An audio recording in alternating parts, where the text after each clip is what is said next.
Job died an old man and full of years. Today's lesson is from Job 42:17. In the final chapter of the book of Job, the Lord turned his attention to Job's three friends.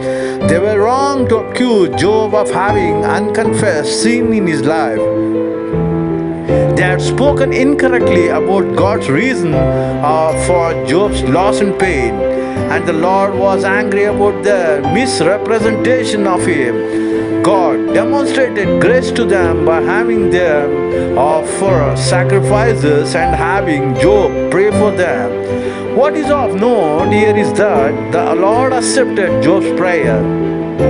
It doesn't mention that He accepted their sacrifices. This reaffirms Job as a man of integrity. After all, the criticism and lack of compassion he received from these men, he was still willing to pray for their welfare. The Lord blessed Job and more than restored all that he had lost.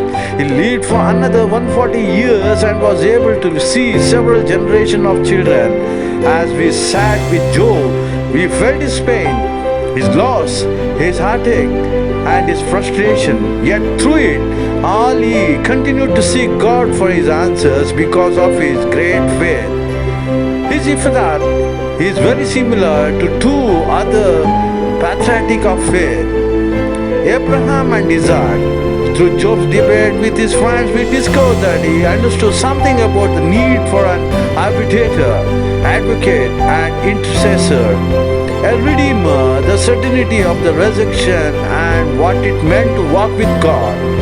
Because we sat with Job through the pain, we rejoiced with him in his restoration. Job was not perfect, but he continually sought God. He is an example of someone who trusted God, although he didn't understand the reason for his unfavorable circumstances. May we also trust with God when the direction of our faith journeys take an unexpected turn. Let's pray. As we come to the end of this month's study, we rejoice at Job's restoration. We thank you, Lord, for taking us off this journey through Job's life and for the lessons you taught us along the way. In Jesus Christ, amen.